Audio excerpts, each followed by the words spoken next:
Agora nós vamos ver os comandos de repetição.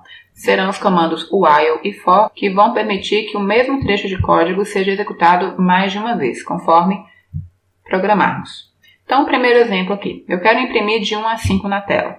Uma primeira forma que a gente poderia fazer seria print 1, print 2, ou então o mesmo print 1, 2, 3, 4, 5. Enfim, a gente estaria repetindo aqui o mesmo comando mais de uma vez. E aí a gente consegue automatizar isso. No lugar de escrever várias linhas de comando, a gente consegue escrever uma outra linha de código que faz essa repetição automaticamente. Então, primeiro exemplo. A gente vai estar usando aqui o comando while, que significa enquanto. Na frente desse while, a gente também vai colocar uma expressão lógica ou relacional que retorne verdadeiro ou falso. Então, aqui no while, eu sempre vou precisar de uma variável antes dele, que é a variável que eu vou testar aqui. Então, aqui eu criei a variável i recebe 1, e aqui eu estou testando. I é menor que 6. Enquanto essa expressão retornar verdadeira, ele vai executar os códigos que estão dentro do while. E o que está dentro do while é o que está identado. Assim como a gente viu lá no if, no else, o que tiver identado aqui para dentro do while faz parte do while. Então, enquanto essa expressão retornar verdadeira, ele repete esses dois comandos e não vem para cá. Ele vai voltar aqui para a condição. A condição continua verdadeira? Repete de novo. Continua verdadeira? Repete de novo. Quando que ele vai parar de repetir? Quando essa expressão retornar falsa. Quando isso aqui der falso, aí ele pula aqui para o próximo comando fora do while. Então vamos analisar aqui. I recebeu 1. I é menor que 6? Verdadeiro. Então print 1. I recebe I mais 1, vai para 2. E ele não vem para fim, ele volta para o while. 2 é menor que 6? Verdadeiro. Imprime 2. 2, I recebe 2 mais 1, vai para 3. 3 é menor que 6? Print 3 e assim por diante. Quando chegar no 5, 5 menor que 6? Imprime 5 e recebe 5 mais 1, foi para 6. I é menor que 6? 6 é menor que 6? Falso, que 6 é igual a 6. Aí ele vai retornar falso. O que ele vai fazer? Ele pula para a próxima linha fora do while. Aí ele vai imprimir fim. Vamos testar aqui. E aqui ele me dá o resultado. Eu coloquei esse fim aqui para a gente visualizar fora do while, um comando fora do while. Então ele imprime aqui, e eu coloquei essas duas condições e imprimiu qualquer valor. Ah, mas de 1 a 5 é muito fácil. Mas se eu quisesse aqui de 1 a 60, imagina ter que fazer um print de 1 a 60. O mesmo código, eu só mudei o intervalo, ele foi lá e imprimiu até 60. No caso aqui até 59, né? Se eu quisesse até 60, eu teria que colocar um menor igual a 60. Aí ele vai imprimir lá para mim até o 60. Que é a condição que eu coloquei. Enquanto for menor, na hora que der igual, ele vai parar. Então, no while, o que a gente vai precisar? A gente precisa de uma expressão que retorne verdadeiro ou falso. Essa expressão aqui tem que ter alguma variável que eu já tenha criado anteriormente.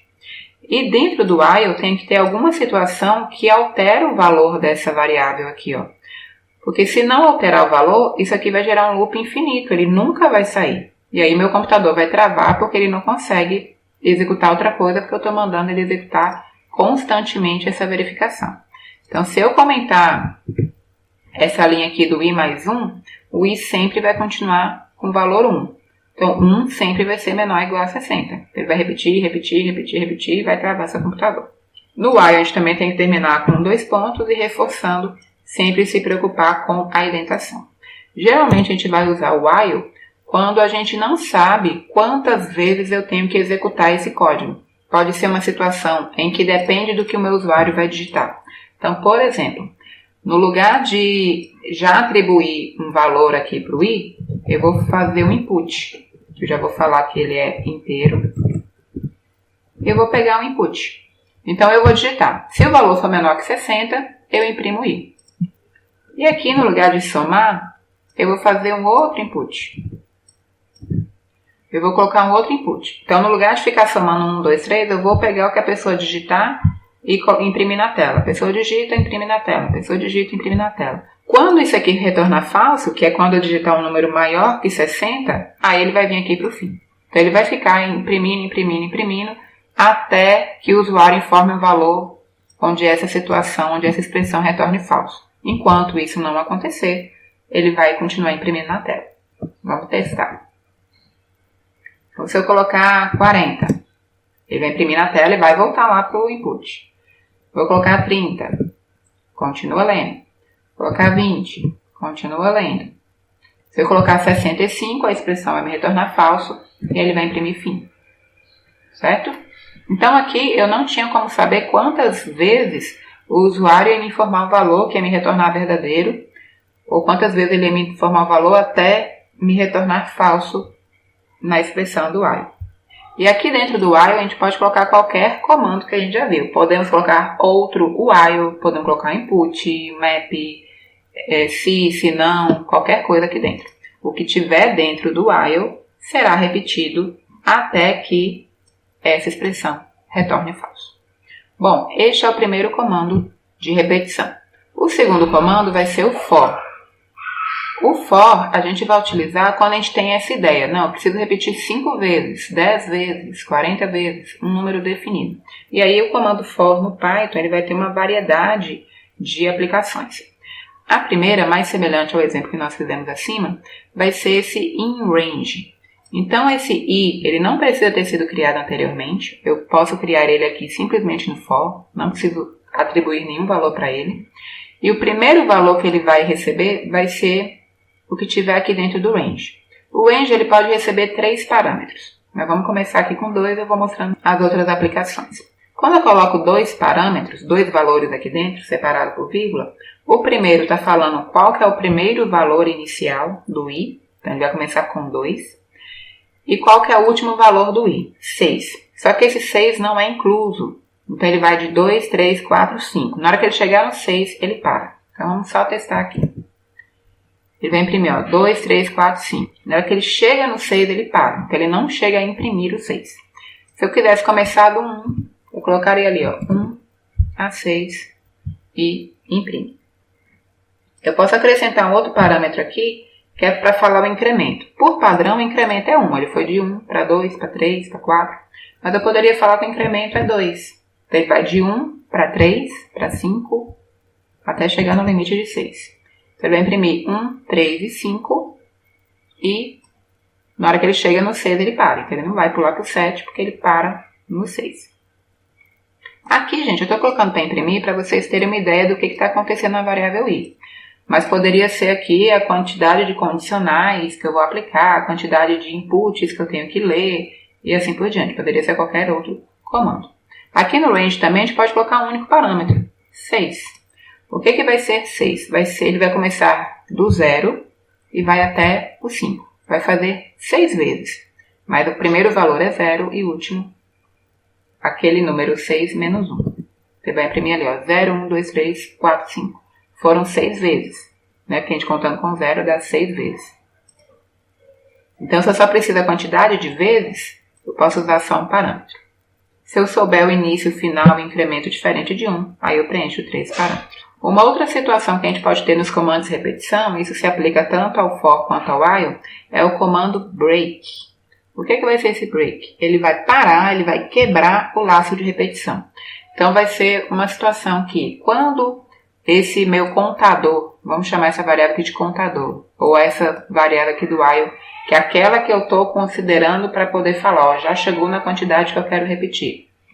Quando esse contador atingir alguma situação, e aí eu vou usar um if, ele para de executar o laço de repetição. Então vamos testar esse código aqui, o que acontece. Eu estou pedindo aqui para i recebe 1, enquanto o i for menor que 6, ele vai repetindo. Então, ele faz o seguinte, print i. Então, no primeiro valor, print 1, i é igual a 3? Não. Então, ele vai lá e soma mais 1, vai para 2. 2 menor que 6, verdadeiro. Imprime 2. 2 é igual a 3? Não. Então, i recebe 2 mais 1. Vai para 3. 3 é menor que 6, verdadeiro. Imprime 3, imprimiu 3. I é igual a 3? Verdadeiro. Aí ele break. O que esse break vai fazer? Vai parar o while. Aí ele vai sair do while.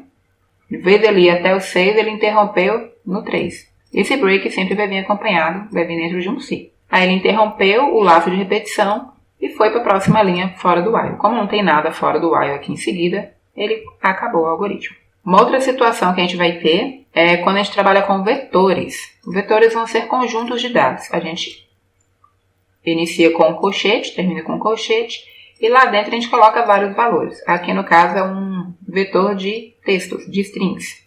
E aí se eu fizer um for x no vetor, que é esse vetor aqui, ó, com esses elementos, ele vai e imprime um de cada vez. Ele foi lá e imprimiu cada item daquele vetor. Outra coisa também, eu posso trabalhar com strings direto. Eu colocar x in banana, que é um texto.